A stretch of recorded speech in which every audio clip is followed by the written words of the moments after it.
Okay, we're finishing the second chapter of Shmone Prakim, the Rambam's introduction to Pirkei Avos. We talked about the powers, functions, abilities, sections of the soul, the 5 of them. We talked about where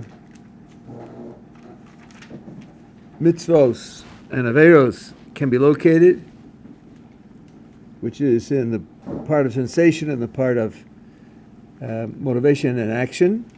And then he talked about malos and chasronos, that means good qualities and bad qualities of various types. And we're just finishing that, where he says there are good and bad qualities of the intellect, which is not his subject in this essay. And then there are the good and bad qualities of the motivational active part of the person. He gave a whole long list of good qualities. And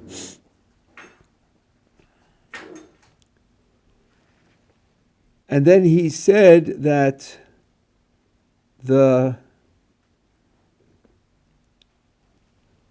deficient characteristics are where there's too little or too much of certain neutral states. And I told you that he sees personality traits as on an axis with a certain function, and then one trait is too much of that function, and one trait is too little of that function, and then somewhere in the middle there is the appropriate amount of that function, and that's what's called the good quality trait. And I gave you the example of someone with spending money. There are people who, at the end of the day, they have nothing left. They just can't hold up the money at all. And then there are people who never spend any money at all. They live in extreme poverty. When they die, you find $250,000 stuffed into the mattress. They just can't spend it. Both of those are sicknesses. Both of those are bad character traits. And the appropriate is, of course, judicious use of money for acquiring things that you need and will benefit your life.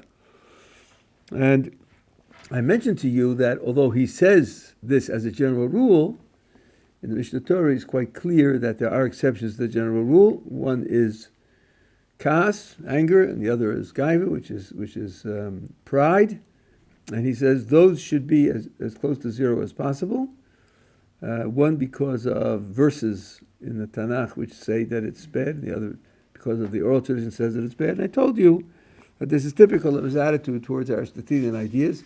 Where they happen to agree with Torah ideas, he will accept them because they are Torah ideas. That's why, not because they're Aristotelian.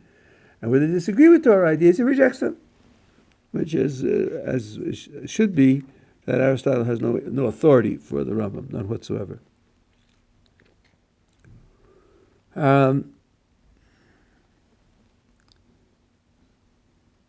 And then he says the other parts of the soul, although there are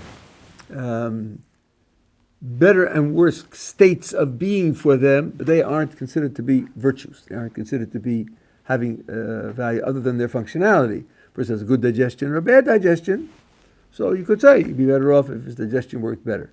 That's not the same as persons having good character traits where they contribute to his, how should I say, his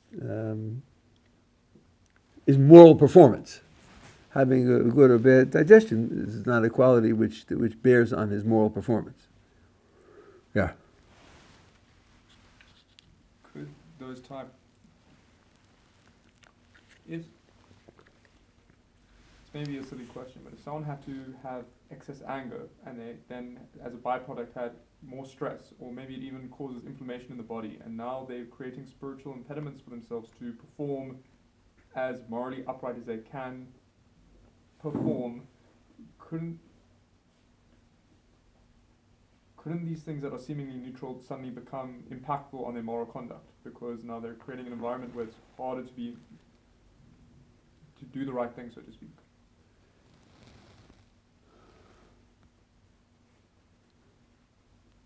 Anything can be impactful. So a person puts a gun to someone's head and says, bow to the idol, and the person doesn't have the courage to die, it's certainly impactful. but it's nothing to do with his being good or bad. The person has to deal with pain. And pain causes stress and it causes difficulty. But it's not that being in pain is bad. It's not dealing with the pain in an appropriate way that's bad. So it's not a bad character trait to be in pain. It's a bad character trait to be motivated to act one way or another by the nature of the character that you have. Would it be a bad character trait to not deal with the pain so that you make it easier for yourself to conduct yourself properly? Well, that would be a bad outcome. That could be the result of many different character traits. That wouldn't be a bad character trait. One would be laziness, one would be fear, and one would be, right. So the character traits are things that motivate action.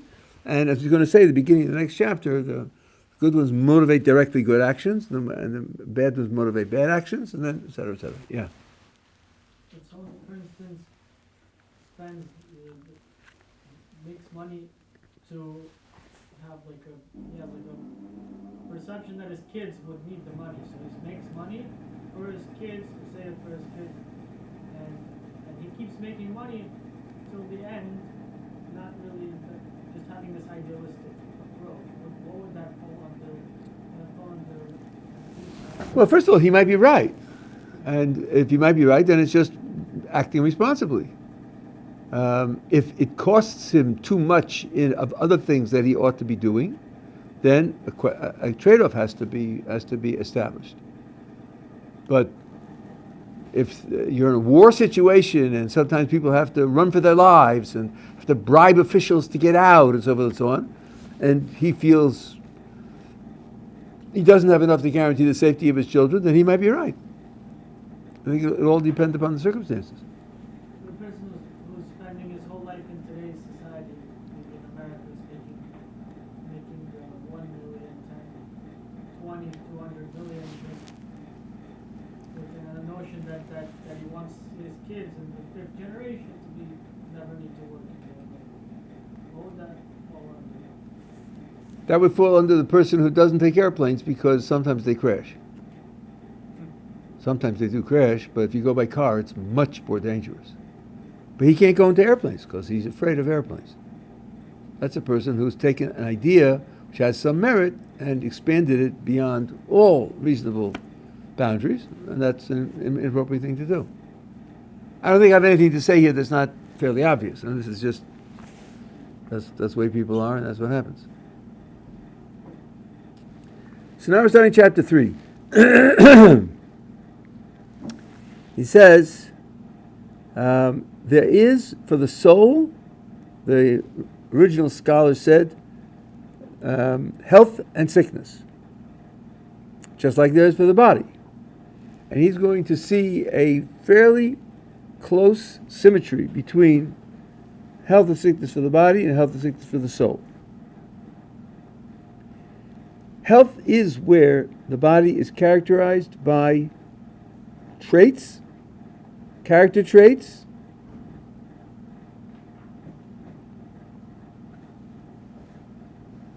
in its various parts, which lead them to do good, kindness, and good actions, which sounds like he's talking about interpersonal actions. And the sickness of the soul are those character traits where he does evil and inappropriate actions. So the nature of the character trait depends upon the actions that it motivates. Now you can hear right away that there are going to be some which motivate both good and bad actions. So this is going to have to be dealt with carefully.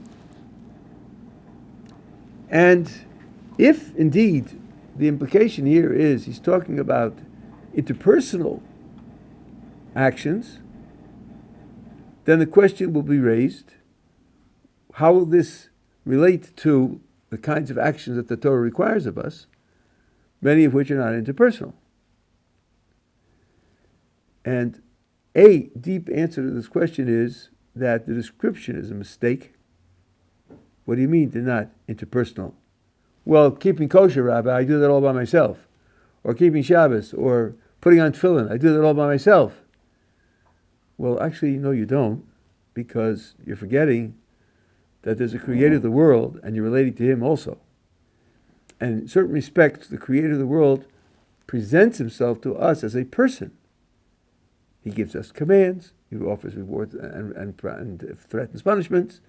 He exhorts us to relate to him in certain ways. He manages our history. So, in that respect, all commandments are interpersonal. This is a classic mistake that I grew up on, because I grew up in American Reform about 150 years ago. Well, okay, it was before your grandparents were born, so that's long enough. And what we were taught is that there are two types of commandments: moral commandments and ritual commandments.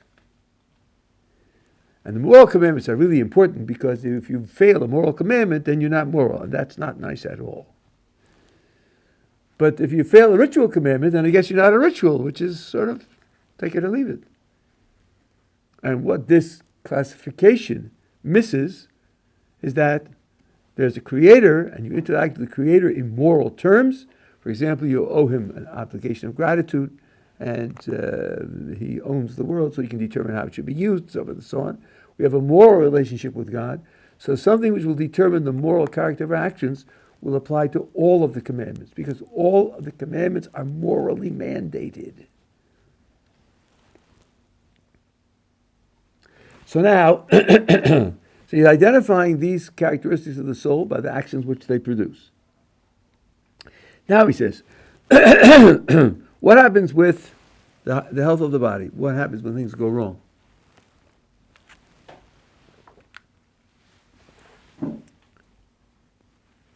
That's what medicine is about. And just as it is when people have physical illnesses, it appears to them, their senses tell them, because of their sensation has become damaged, that they think that sweet things are bitter, and bitter things are sweet, and they imagine for themselves pleasures in things which aren't pleasant and which aren't good for the person, and their desires become strong for things that aren't good for them at all. By the way, this might happen to you. It happens maybe 1 in 50. You have children who eat sand. They'll eat sand. Quite contentedly, happily, calmly, eating sand. So something's wrong there. Something definitely wrong there. And of course, they outgrow it after a while. But, these are things which can happen when your senses are distorted. Even things that have pain. You have masochists who get pleasure out of causing themselves pain. That's and they can therefore suffer injury. They can injure themselves because of that. That's definitely something which is a sickness.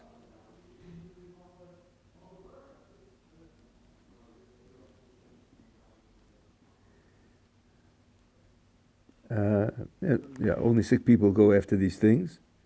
Now, this distortion of perception that you have in physical sicknesses applies also to the soul. That is to say, evil people, people who suffer from deficiencies, it appears to them that evils are in fact good. And it feels to them that goods are evil. And the wicked person has a great desire for those things which are in fact evil. But because of his distorted perceptions, he thinks they're good. Now, if this sounds extreme to you, let me give you a couple of examples which might bring this closer to home. Let's take competition. Zero-sum competition. I win only if you lose. I know people who are so opposed to this, they're so appalled by it, they can't watch certain types of competitive sports. And there are grades of competitive sports. Basketball, not only does Team A only win if Team B loses, but part of Team A's effort in the game is to get Team B to do badly. It's to degrade Team B's performance in the competition. There's a certain viciousness built into the competition. Then you have something like gymnastics, where it's true, in order to win, you have to do better than the other person. If you can only win if the other person loses. But you don't do anything in your performance to degrade the other person's performance. You don't throw rocks at him that he'll lose track. You don't disturb the music so he'll be off beat. You put in your performance, and he puts in his performance. And each one is judged separately in terms of its quality. So there's winners and losers, but there's no benefit, there's no way to get a benefit out of degrading his performance, as long as you have to do better for yourself. That's a very different kind of competition. Let alone exercise, which is just for the sake of developing your balance and developing your strength and endurance, which has nothing to do with winning and losing altogether. Now, there are people who are brought up on the virtue of competition. When I was your age, there was a popular set of books called "What's in It for Number One," and if you have a doubt, number one is you, not God, not your parents, you. And if you're doing things that are designed to benefit others, then you're a fool, and you're being used. In this country, there's a terrible, terrible term of don't be a friar. Friar means does things for others and doesn't get doesn't get a benefit out of it, which means they're using you for their purposes. Such a cynical, bitter, vicious picture of human character and human interactions. There are people who are brought up that this is the way to be a success, and when they do something that gets them a success, then they're praised and they're glorified and they have honor, and lots of sycophants hanging on because they want some of the benefits. And when they're bested or when they don't make the best effort, then they are criticized, and they get don't likes on their Facebook account, and they lose friends on that Facebook account. And this is the way they function. There are whole societies like this. I want you to imagine a person who grows up like that, and then, let's say he joins, well, I've been read about it, maybe a little out of date, let's say IBM. He finds out that there are work teams. And you're contributing to the product because there are 12 people working together, and they divide up the labor between them, and they help each other to turn out, for IBM, the best section of the project. Really? There's no direct competition there at all. It isn't as if there are two work teams working on the same part of the project, and which one will win and which one will lose. You just want to do as best as you can, and you do the best you can by helping the other guy to do better also. This becomes a shock. What is this? What kind of... Okay, IBM is a competition with Microsoft. Okay, fine. Okay, but I'm not living that in my daily life. What I'm living in my daily life is cooperation. And then he thinks back and thinks, wow, 10 years ago I never dreamt of such a way of life, such a mode of interacting with other people. Now let's suppose that he's got habits left over. Yeah, but I got to win. And he thinks, that's childish. That's low. I have to outgrow that. This is a much better way to be, much better way to live. I must tell you, I'm reading Kant with somebody now. Kant says, and maybe you say he's doing it out of love meaning it suits your interests. Wow! Okay, it's 10 words out of a great philosopher, but that's the way he describes love. That's horrible. That's what love is? You find out that it suits your interest? Okay, so here's an example of something which at a later, more mature stage, you look back and say, that's a sickness. To be interacting only to win, and to win by degrading the other guy's performance, and that's how you live with other people, that's a sickness. That's not elevated, that's not really human. That's animal, where it's dog eat dog. So this is the way in which you can be sucked into a system and it colors your perceptions. Up until then, the one who throws the stronger punch, he's the greatest guy. And until you realize, you think, no, he's sick. So I'm pointing out that when the Rambam talks here about people whose souls are sick, we don't have to be talking about people with psychosis or terrible addictions or so forth and so on. You could talk about philosophies where this is the kind of sickness that they expose. I think a society that built itself like what we saw on October 7th is subhuman. They're subhuman. What they glorify, what they take credit in and put up on their GoPro cameras is just not human.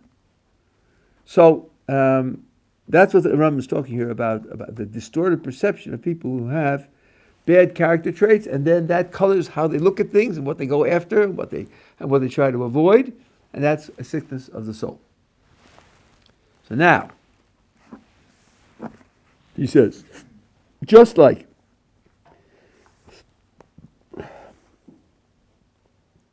people who come to realize that they have a sickness and they don't know medicine well, so that they know they have a problem, they go to doctors and they tell them what they have to do and what they mustn't do. And often the doctors will force them to do things which are unpleasant to them. They may have to take medicines. They may, dare I mention this, have to exercise. And I'm speaking as someone who exercises regularly. Or change climate, or change their lifestyle in certain ways.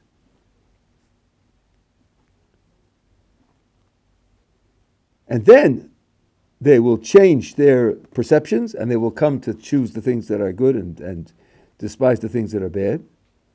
So it is with sicknesses of the soul. They should go to the doctors of the soul. Now you can imagine a person in the middle of this process that I described, where he says, I see now a much better way to be, but I have all these habits that I have developed in my prior philosophy, and they're handicapping me. I don't know how to overcome them. They should go to the doctors of the soul. And they will explain to them, and they will warn them about those evils that they think are goods, and will heal them with the discipline of those who cure this, who are doctors of the soul. And we are going to explain some of that procedure in this treatise. But that's when people realize that they're sick. They come through the process that I described, where they come to see an alternative and they think, wow, that's much better than living the way I did before. They will go to the doctors. What are the people who are still convinced? They're still at stage one. They don't realize that they have any problem, and their distortion of the soul is causing them to praise and try to accomplish things that are really evil, and to avoid things that are really good.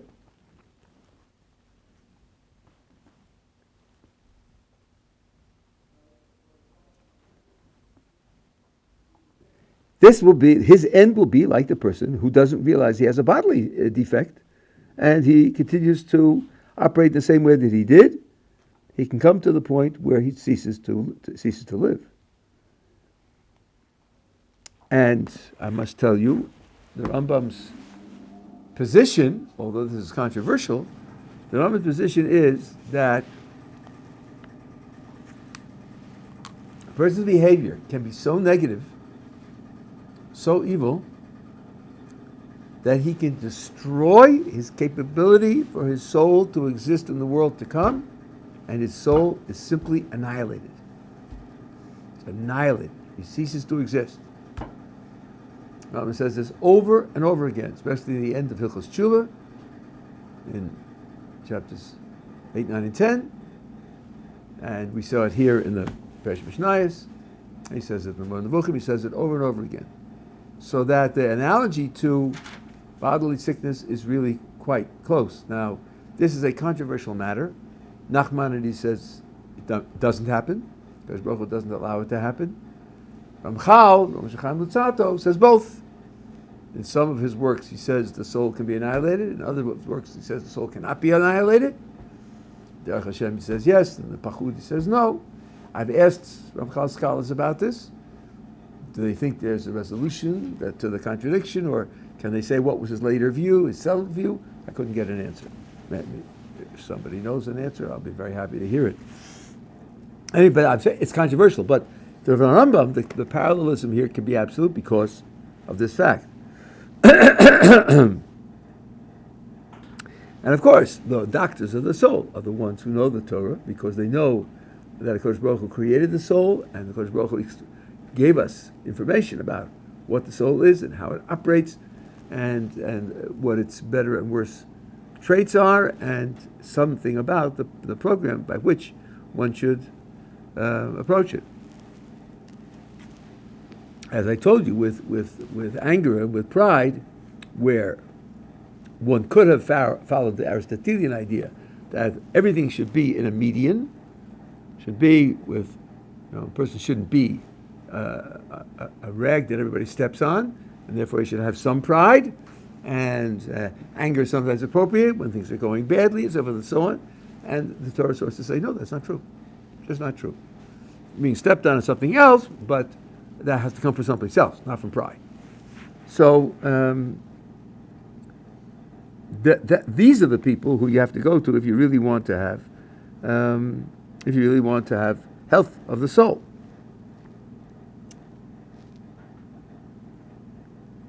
The description that the Torah gives of people who don't know that they're sick, ki b'shvirus libi elech, I will walk in with the full strength, power of my heart. In other words, my heart will lead me.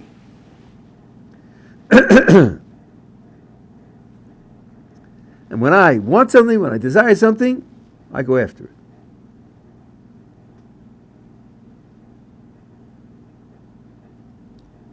He says Solomon spoke about these people.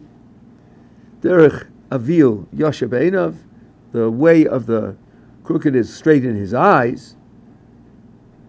And the person who listens to advice, he is wise. He listens to the advice of the wise and explains to him the way in which he should be operating in truth, not the way he thinks is. So here's a very important feature of life in general. The one claim they used to make, I'm not sure whether it's popular still, claim against traditional Judaism is, you're not living your own life. You're following rules all the time. You're just a robot. You're not living your own life. So let me give you an example. This has actually happened several times. A couple of years ago, it happened again. You have a two-seater plane, little plane. One's the pilot and one's the passenger. And mid-flight, the pilot collapses. And the passenger doesn't know how to fly a plane. So he starts yelling. And the radio's on to the tower. And the people in the tower say, calm down, we'll talk you down.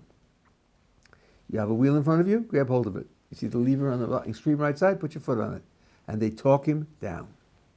And he follows the instructions.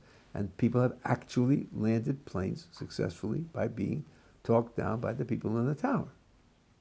Now imagine midway down, somebody says, what a toady you are. You're just following orders. Where's your independence? Where's your spontaneity? Why don't you make decisions for yourself? I think his response will be, drop dead. Are you crazy? Are you crazy? Decisions for myself? I'm in the air. I'm going to die. So now, let's suppose that you have a problem in your business, money's disappearing, or you have a problem of rain coming into your house, or you have a problem with your automobile. What do? Fix it with your own two hands? That's really dumb, isn't it? You hire an expert, you pay him good money to do it because you want it to really get fixed, and you don't want it to take 6 months. So are you really just a robot? Just following other people's orders and paying them to give you the orders to follow? I mean, not at all. You're using expertise for things that you aren't expert in. Now suppose you find out that the world is actually an artifact and it's run by a manager, and the manager is running it for a certain purpose, and the manager has given you instructions how best to operate in the artifact that he's managing. Wouldn't it be important to read those instructions and maybe take them seriously? Because he knows the system, he created it and is running it. And he's telling you, here's how to interact with it. So the direct answer to the person who says, you don't have any life, you're not living your own life, the answer is, sure I am. I made the decision to follow these rules. That's a free decision. And I think it's a reasonable decision. So I am living my own life. It's not that point by point I have to make up my own mind on the basis of my own understanding when I know that I don't have the understanding. I should fix the car with my own two hands. And today you can't fix the car without programming computers. There are chips in there. They have to be handled. So the Rambam is telling us that people who have to do certain types of spiritual development, they have to go to the people who know what the spirit is and what its purpose is, what its capabilities are, and they're the ones who can help. You know, it has been said that Darwin would never have been able to dream that human beings evolved from animals if he had met Rabbi Salanter, or a great tzaddik. Because the gap between the behavior of a tzaddik on the one hand and the animal kingdom is so massive that the idea of there being gradual development, which Orthodox Darwinism requires, gradual, slow, piece by piece development, is something where the gap is so big that you can't imagine. But he never met anybody like that. The people he met behaved not too differently from animals, you know. So you could have dreamed that people are slightly smarter squirrels. But if he had met someone like that, then he would have, like people today say about the intellect, where he must have been wrong, because human intellect is so overwhelmingly out of the class of anything else in the life kingdom that we know.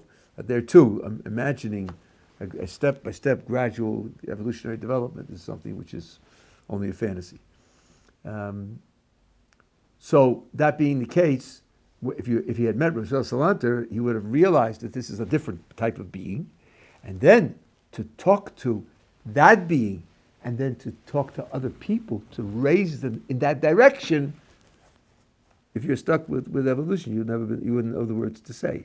If you're living on Rochelle Salanter's level, you can look at other people and say, okay, the gap between me is 1,246 steps, but here's something you could do to cover 3 steps. Because they can see where they are, they can see where you are, and they can chart a path for you. And that's why the doctors of the soul have to be the ones who know how HaKadosh Baruch Hu, what he made and what its purpose is and how it's structured and how it functions. And those who don't have this, they end up with death. The way of the wicked is in the dark.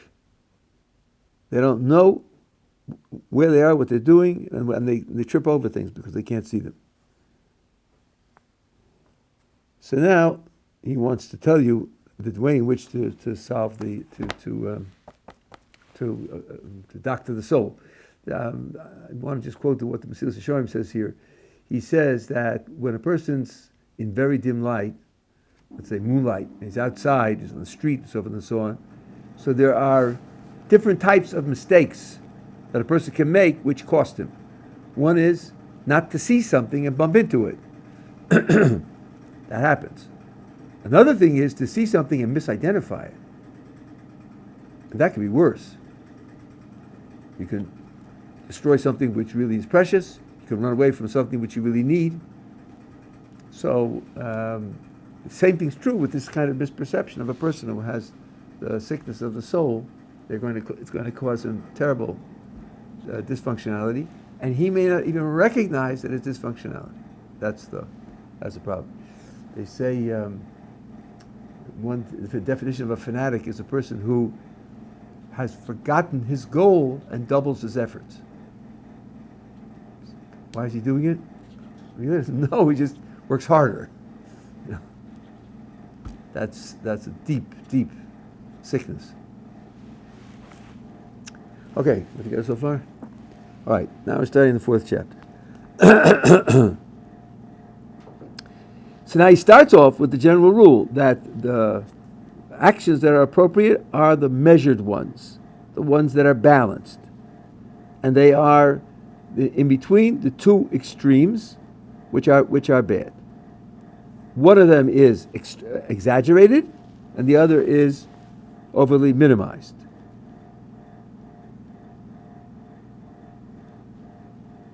And he says the virtues, that's why I'm translating malos here, which again is coming from the Arabic, are the character traits and habits which are in between the two extremes. One of which has overly much, the other which has too little.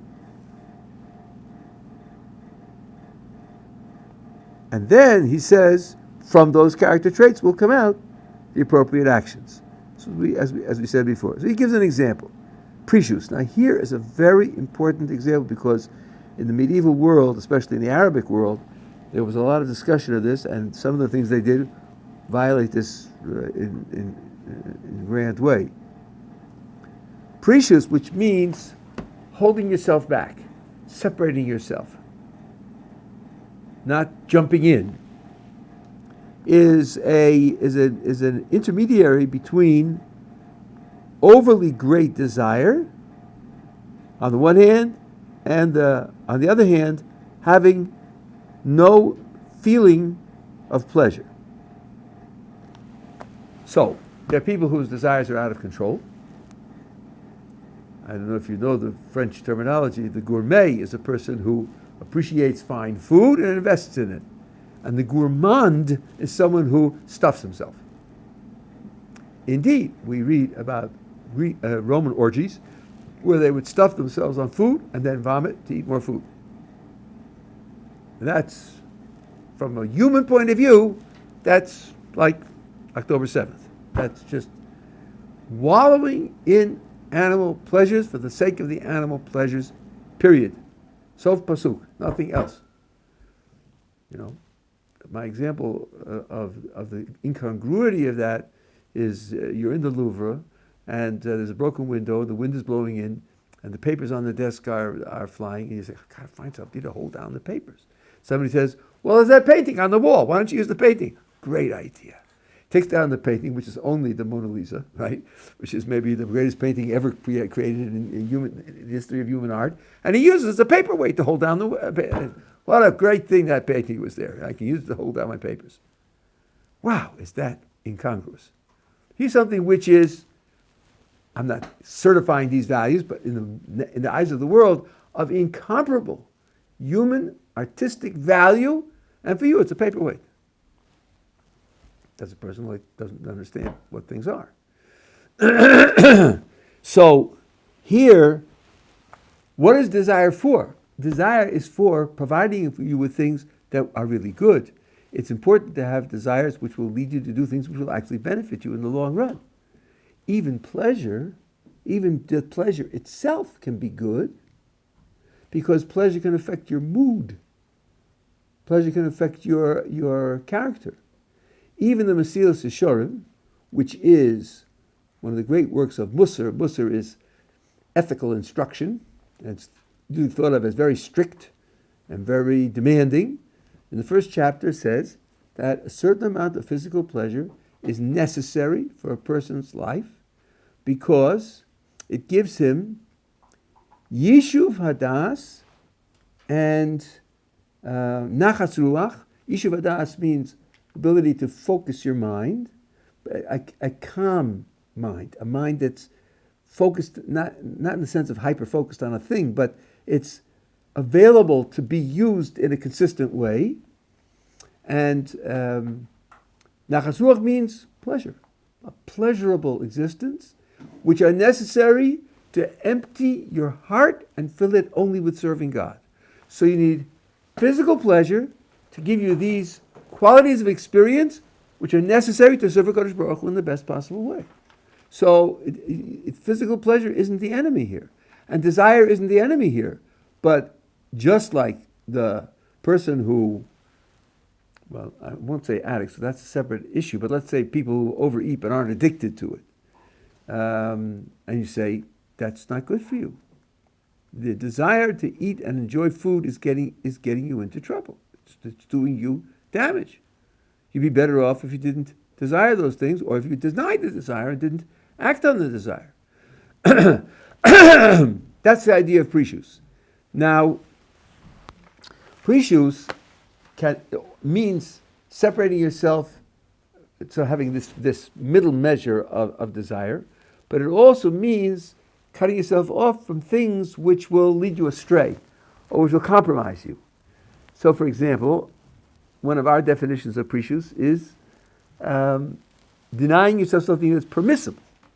You say, well, okay, the Creator gave me rules. I follow the rules. No cheeseburgers. No snails. No lobsters. That was a hard one for me. No lobsters. Lobsters, great. But no lobsters. So the Ramban says to him, that's not enough. Because what's to stop you from having a pound of steak and drinking 2 full jugs of wine and eating and drinking yourself into a stupor? That's also not good. That's also not right. That's not compatible. That's like the Romans. That's where you lose your spiritual dimension because you're in a stupor. That's also wrong.